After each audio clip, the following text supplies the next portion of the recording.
Hey everyone, I'm Anastasia, your host for Anastasia's Hump Day Happenings. And today, special edition for IgniteDDS, where I'm going to share tips to help employees' well-being during COVID depression. Here's a fact.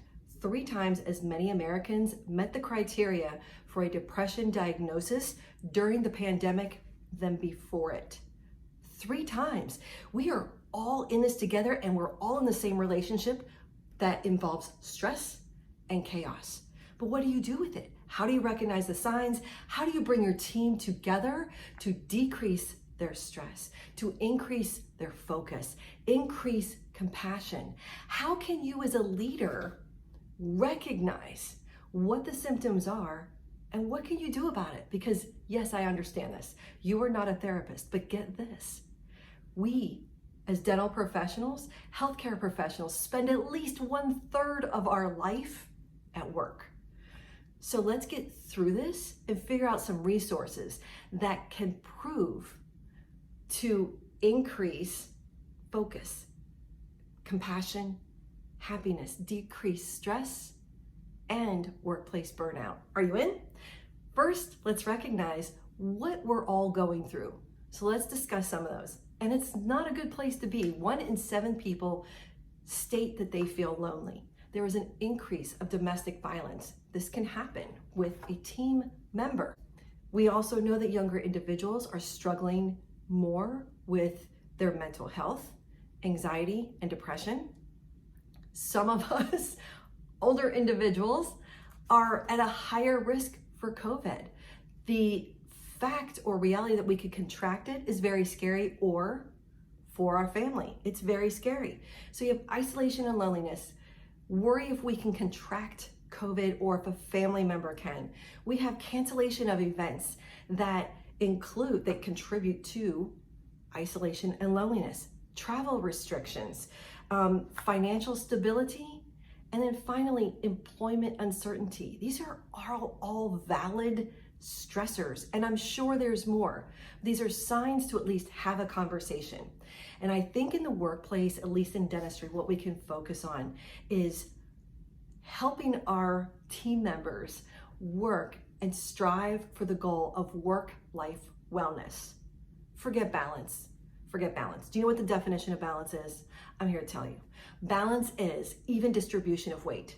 Does anything I just described sound like an even distribution of weight to anybody? So if we think about wellness, the definition of wellness is actively pursuing a goal that is generally referring to being in good health. Oh yes, taking everybody to kind of get an amen. What if we shifted our mindset and worked towards work-life wellness? Here's how you can do it. It's mindfulness, and that mindfulness begins with the acronym of SELF. We're going to talk about self-care and healthcare. You ready? So S, start a conversation with your team. And E, encourage vulnerability. And that means with you, doctors. I know we're so clinical, but bring the heart to the table. Bring your heart to the table and lead with vulnerability. Okay? So start the conversation, encourage vulnerability, and that begins with you.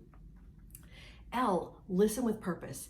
Everyone's stressor or everyone's concern, worry, is going to be different. We're all coming from somewhere. So whether you start this, I call it a wellness check. You could have a meeting, and I know no one gets a lunch hour these days, but you can gather individuals for lunch and say, I'd like to share with you something of how maybe we could become more cohesive, because I would like to start to create an environment, a culture where there's connection, compassion, and communication.